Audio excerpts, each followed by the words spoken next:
Em seu segundo romance, Krakatoa, a escritora gaúcha Verônica Stiger compõe um relato fragmentário em que os sons dos vulcões convocam vozes de outros elementos da natureza, numa narrativa com dimensões míticas e subjetivas.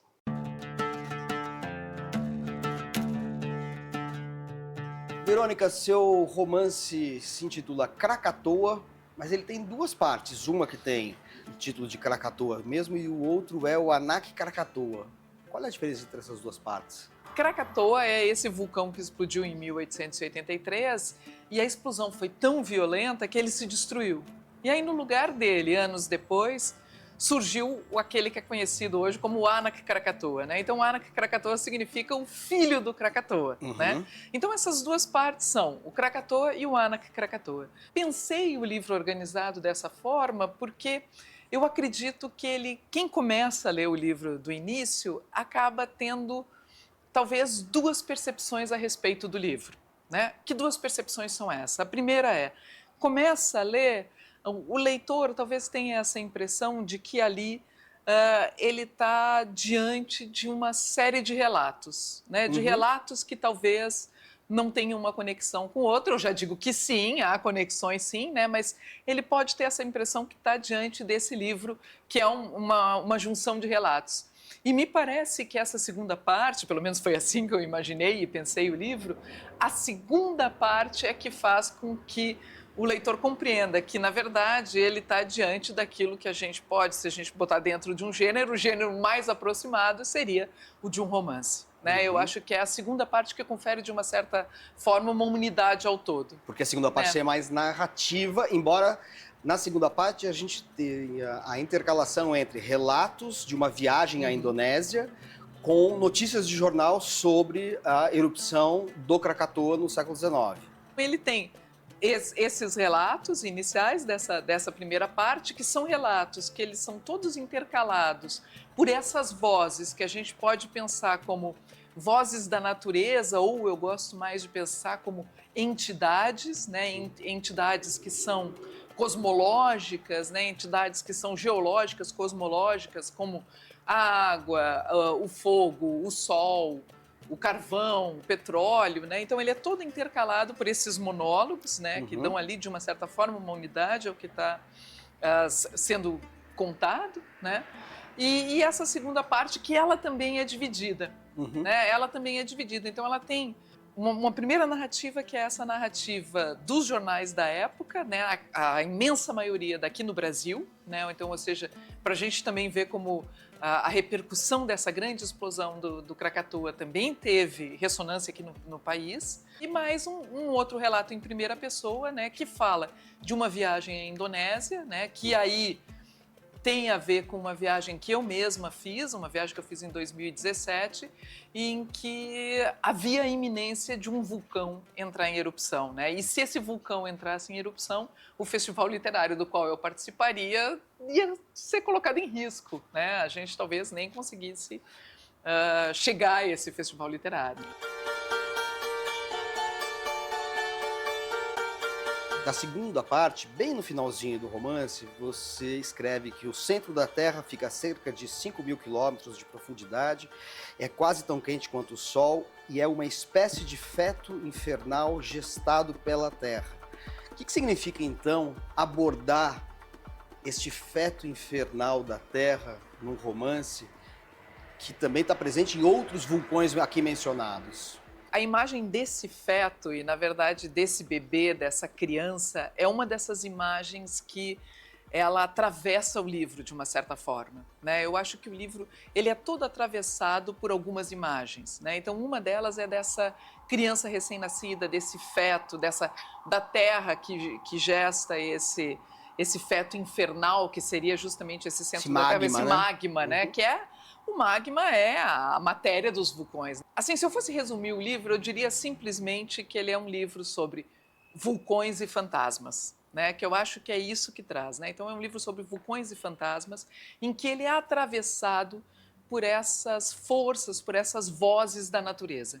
Uma das imagens que eu tinha quando eu comecei a montar o livro, né? A escrever o livro, organizar esse livro, era a imagem que, de uma certa forma, abre o livro no texto inicial, que é uma imagem de os vulcões cantando, né, esse grande coro de vulcões, e um coro de vulcões que se daria no planeta inteiro, né, porque há vulcões espalhados por toda a Terra. Dá a sensação, muitas vezes, que você está abordando conferindo uma dimensão mítica aos vulcões, como se fosse uma expressão de protesto do coração da Terra contra a superfície. Eu acredito que sim, mas o que eu queria mesmo era como se eu pudesse dar voz para essas forças, né, essas forças naturais, né? E claro, quem tem mais voz aí são os vulcões. Na primeira parte, Krakatoa, o tempo histórico ele é meio pretérito ou atemporal, oscila um pouco. Enquanto na segunda parte tem uma narrativa em tempo presente intercalada com notícias de jornal de quando o Krakatoa explodiu. Que tempo é esse? Quem é que fala nessa primeira parte?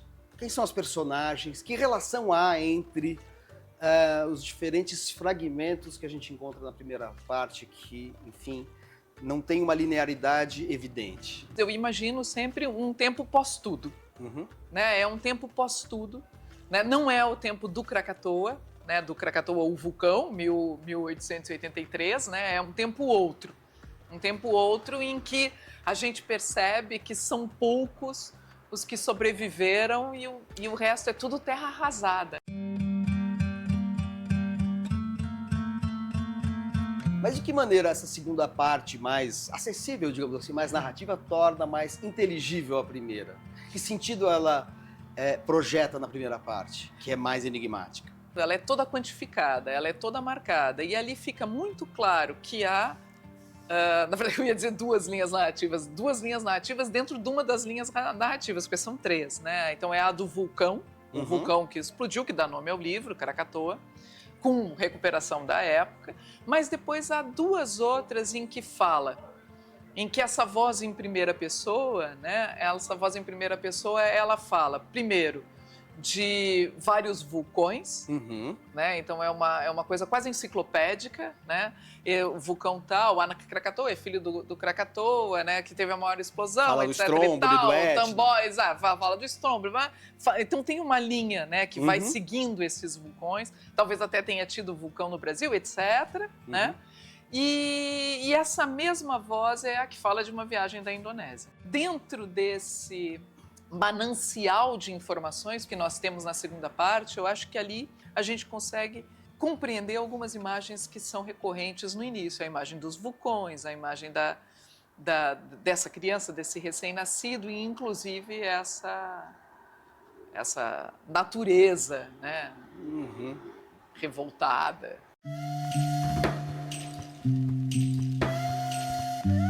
Por que vulcões? Bom, porque eles são essa força indomável da natureza, né? Então, há como, claro, não há como prever quando eles vão entrar em erupção. Começa-se a perceber que há claro, você vai dizer, não, mas tem os avisos. Sim, tem os avisos, mas não é nesse sentido que eu estou falando.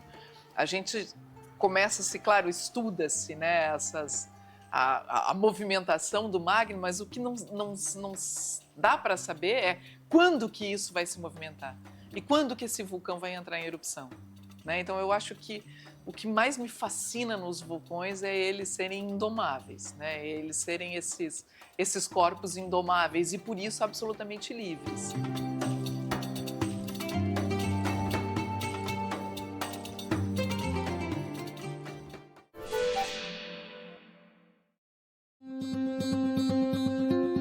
Os Catadores de Algodão é um romance que flagra as contradições do mundo do trabalho no México, publicado na forma de folhetim em 1925 pelo alemão B. Traven, que se radicou no país e é autor de O Tesouro de Sierra Madre.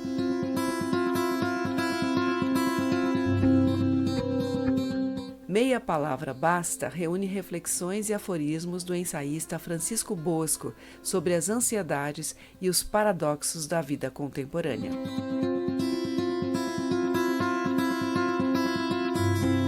Poemas em Coletânea é uma antologia da produção poética do romancista e dramaturgo norueguês Jon Fosse, Prêmio Nobel de Literatura de 2023.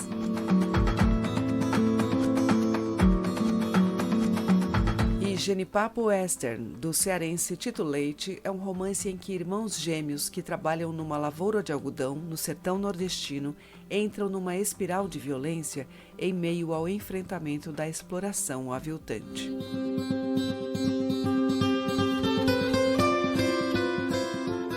Depois do intervalo, a gente mostra para você as novas instalações do Museu Casa Mário de Andrade. O Entre Linhas volta já.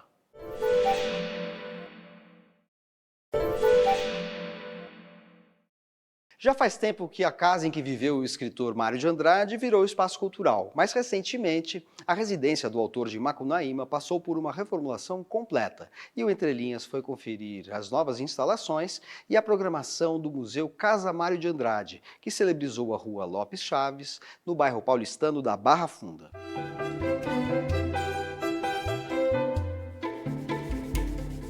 Arthur, a gente está aqui na casa em que viveu Mário de Andrade, na Rua Lopes Chaves, no bairro da Barra Funda, em São Paulo, e essa casa sofreu várias transformações, né? Qual é o histórico dela? Essa casa ela foi construída em 1921, né, pelo engenheiro Oscar Americano de Caldas, né, o pai do engenheiro Oscar Americano, que tem a Fundação Maria Luísa e Oscar Americano, né, aqui no bairro da Barra Funda, que na época era o limite da zona urbanizada da cidade de São Paulo, densamente ocupada, né. A família antes morava no Largo do Paissandu, se mudou para cá em 21, né, e eles se mudaram para esse conjunto de 3 casas geminadas. O Mário de Andrade ele morou nesta casa aqui da esquina, que era a casa da mãe dele, embora a mãe dele já havia reservado uma das 3 casas para ele, ele preferiu ficar morando na casa da mãe, né? Ele morou aqui nesta casa de 1921 até 1945, quando ele morreu nesta casa, né, com 51 anos. Ele morreu aqui mesmo? Ele morreu aqui, no quarto dele. E essa casa se transformou primeiro numa oficina, depois virou uma casa-museu Mário de Andrade, né? Como é que é a história dessas transformações? Quando o Mário morreu, em 1945, já se iniciou um movimento para transformar a casa em um museu. Porém, aqui vivia sua mãe, idosa, e a sua tia. A família continuou vivendo nessa casa até 70. Então, até 70, essa casa foi uma habitação familiar, né? Aqui moraram, após a morte da mãe e da tia do Mário de Andrade, a irmã do Mário de Andrade com seu marido e filhos. E eles viveram aqui até 70, né? Com todas as coisas do Mário de Andrade ainda aqui. Quando a família decidiu sair da casa e ela doou esse acervo do Mário de Andrade para a USP, e está na USP até hoje, a casa, então, ela foi utilizada de diversas formas depois que a família saiu. Ela já foi espaço de ensaios, por exemplo, a Elis Regina já ensaiou para um show aqui em São Paulo, nessa casa. Ela foi uma escola de teatro, né, a Escola de Teatro Macunaíma, que existe até hoje. Na década de 80, ela foi transformada em um museu da literatura. Na década de 90, o governo do estado decidiu transformar a casa numa oficina cultural. Ela deixou de ser um museu da literatura e se transformou na oficina da palavra. Virou um espaço de cursos livres. E assim foi até 2018. Em 2015, a casa foi fechada para uma reforma, para um restauro, e quando ela reabriu naquele ano, ela reabriu com uma exposição, que é a primeira exposição da casa, que é a Morada do Coração Perdido, que ainda continua aqui em cartaz, né? A nossa exposição de longa duração que conta a história da casa, da família, do Mário de Andrade. Né? Por que tem esse título? Porque o Mário de Andrade chamou assim essa casa. Tem uma crônica dele muito linda chamada O Terno Itinerário ou Trecho de Antologia. É uma crônica de 31, que está no livro Os Filhos da Candinha, que ele começa essa crônica falando: saí desta morada que se chama o coração perdido e de repente não existi mais, perdi meu ser. Ele tinha um amor muito grande por essa casa, né? E era como se quando ele saía daqui ele perdesse um pedaço dele, ele deixasse o coração nessa casa. E aí, em 2015, começou o processo de musealização da casa, né? De transformar a casa de uma oficina em um museu. E esse processo se conclui em 2018, que é quando a casa oficialmente se torna museu. Recentemente, em maio de 2024, a casa reabriu depois de uma grande transformação. E agora a gente tem um espaço muito mais amplo, com vários núcleos expositivos e lugares para, enfim, atividades, né? Como é que se deu isso? ela dobrou de tamanho praticamente, né? Então a gente tem um museu muito maior, com muito mais comodidades e espaço para exposição do que nós tínhamos antes, né? Anteriormente, a casa Mário de Andrade era apenas a casa da esquina onde Mário de Andrade morou, que era a casa da mãe dele, né? A casa ela faz parte de um conjunto de 3 sobrados geminados que foi vendido para a família, né? Em 21. Porém, as outras 2 casas, outros 2 sobrados, eles, depois que a família vendeu esses sobrados lá na década de 70, eles se tornaram pensões, né?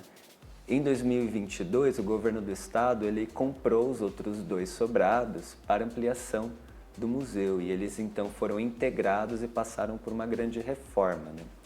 A casa onde Mário de Andrade viveu, nesta casa da esquina, ela sofreu algumas poucas alterações, mas de maneira geral ela manteve as suas características originais pelas quais a gente conhece ela, e a grande transformação veio nesses outros 2 sobrados, né?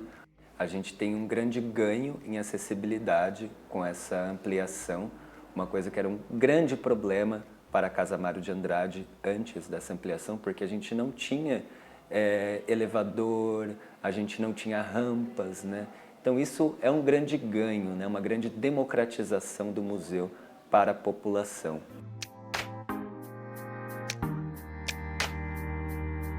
Quais são os espaços expositivos? Nós temos o espaço da exposição de longa duração no térreo, onde nós temos a exposição Morada do Coração Perdido. Aqui no primeiro andar, onde nós estamos, nós temos 2 espaços de exposição. Este que nós estamos era o estúdio do Mário de Andrade, né? E agora nós temos essa exposição temporária, que fica em cartaz até maio do ano que vem, que é a exposição Estúdio de uma Vida, que trouxe de volta para casa pela primeira vez objetos do acervo do Mário de Andrade que estão na USP. Como, por exemplo, estes móveis que foram desenhados pelo próprio Mário de Andrade, né? Esta cômoda, por exemplo, que ele desenhou, inspirado em revistas de design alemão. Este harmônio aqui, onde ele gostava de tocar bar à noite, né, de madrugada. É porque ele era músico e musicólogo, né? Exatamente. A profissão do Mário de Andrade era professor de música, né, da onde ele tirava o seu sustento. E ele foi professor de música a vida inteira, e a música é a base de todo o pensamento e da obra do Mário de Andrade. Aqui também temos esse divã, que também foi desenhado por Mário de Andrade. Uma curiosidade é que ele, quando desenhava os móveis, deixava espaço para livros, né, em todos os móveis, né? Por exemplo, no divã, na poltrona, né, Esses nichos aqui embaixo. Exatamente. E ali debaixo do braço da poltrona é para colocar livro. É para colocar livro. Imagina que ele tinha mais de 17 mil livros na sua biblioteca, né? Então ele precisava de espaço para guardar esse mundo de livros. Nós estamos planejando uma exposição, construindo uma exposição agora, que tem previsão de abertura em novembro, que é uma exposição dedicada ao carnaval, ao envolvimento do Mário de Andrade com o carnaval na obra do Mário de Andrade, o Mário de Andrade no carnaval, e que será uma exposição muito linda e divertida. Nós temos uma programação bem variada, desde cursos, palestras, até apresentações musicais, de teatro, atividades infantis, atividades para a terceira idade. Em outubro, nós temos a 2ª edição da Semana Mário em Foco. Outubro é a semana de aniversário do Mário de Andrade e nós então homenageamos o Mário de Andrade, fazendo uma programação durante uma semana inteira, né, dedicada ao Mário. Este ano o tema da Semana Mário em Foco é a imagem de Mário de Andrade. Então nós vamos trabalhar a partir de fotografias, imagens, retratos do Mário de Andrade para discutir esse intelectual múltiplo, essa personalidade múltipla dele. E também, no final de outubro, nós temos o 3º grupo de estudos da Casa Mário de Andrade, que terá como tema Gênero, Sexualidade e Nação no Modernismo.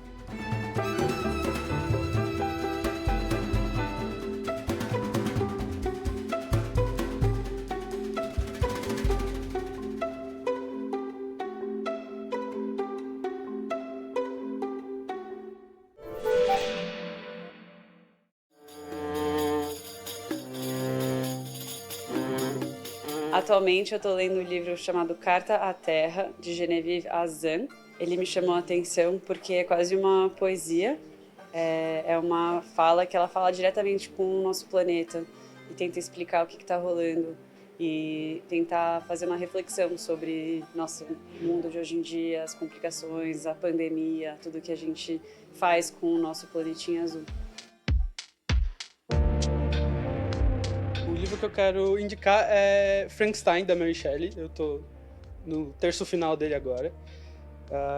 Eu comecei a ler porque agora, esse ano, ou no ano que vem agora, não lembro quando, vai sair 2 filmes, adaptações desse livro. Eu nunca li o livro e eu sabia que a história do livro é um pouco diferente das adaptações para o cinema. Eu queria saber como que era essa aventura de ler o livro tão clássico e uma história tão popular. A dicotomia assim, do sofrimento do criador e do monstro é sensacional.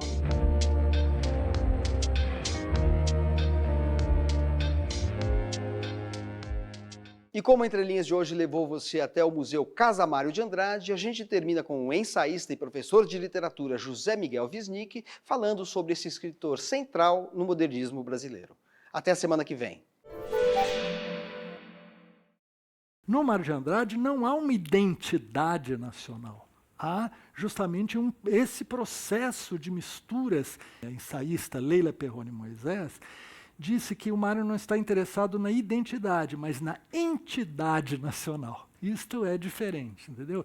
Entidade existe um Brasil, existe uma entidade. A palavra entidade designa, mesmo em filosofia, aquilo que tem uma existência, uma categoria que não tem contornos muito definidos e muito particulares, mas ela existe. Não é? Então o Brasil não tem identidade porque ele é feito dessas misturas, dessas combinações, dessas diferenças. Mas é uma entidade. E a palavra é interessante porque ela também está presente nas religiões afro-brasileiras, né? E a entidade é justamente a divindade que baixa. Então eu diria a vocês o seguinte: Macunaíma é uma entidade que baixou em Mário de Andrade, entendeu? Naquele transe da escrita do livro.